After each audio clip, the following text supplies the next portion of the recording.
Good morning, Ian Crouch with your 8:30 Hunter News update. Fire crews are battling a fire in an unattended garbage truck at Charlestown. They were called to Hopeton Street just before 8 o'clock to find a large amount of smoke issuing from the hopper.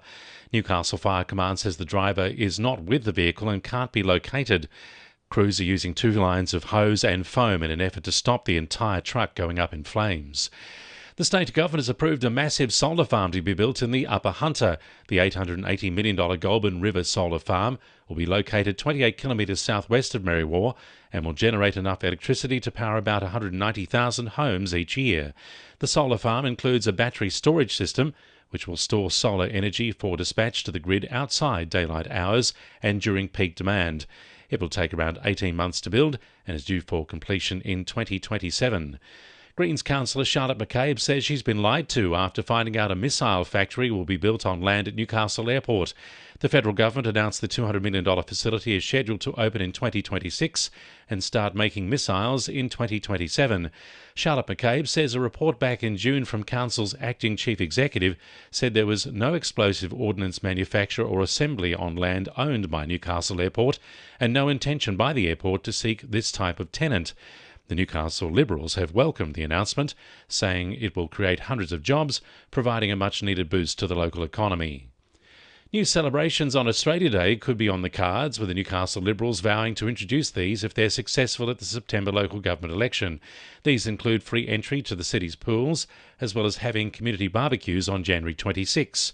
Liberal mayoral candidate Callum Poole says the date of Australia Day is a debate which will rage on for many years to come. But what's important is that no matter what that date is, that our city is supporting our country and making sure that every Novocastrian can be a proud Australian and proud of the city and the country that they live in. The Weather Bureau will be keeping a close eye on the record books in coming days, with temperatures expected to soar across New South Wales, including the Hunter.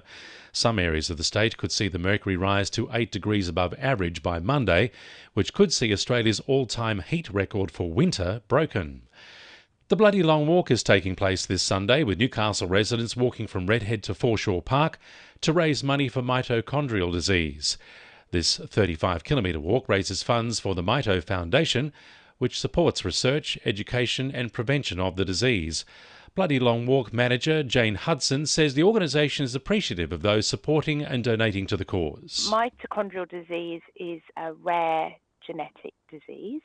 Basically, it robs the body's cell of energy, which can cause organ dysfunction and organ failure, potentially death. There's no cure at the moment. As a foundation, we are incredibly grateful for the support that we get through Bloody Long Walkers and their supporters.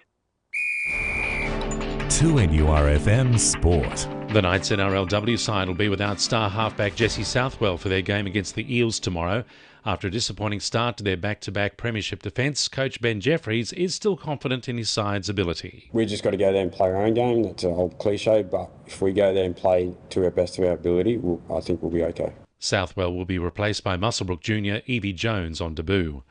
With promotion and relegation being introduced to the NPL after 8 years, competition stalwarts Adamstown Rosebuds will have to fight for their spot in the league. They take on Northern League One's West Wallsend tomorrow in a match which will see them relegated in the event of a loss. Lake Macquarie have already gone down and will be replaced next season by Belmont Swansea. And Maitland harness racing trainer Paul Morgan expects a strong showing from his veteran horse Never Know Charlie in Newcastle tonight. And the winning numbers in Powerball are 4, 10, 11, 16, 18, 23 and 24, and the Powerball is 6. And now you're up to date with the latest 2NURFM Hunter News.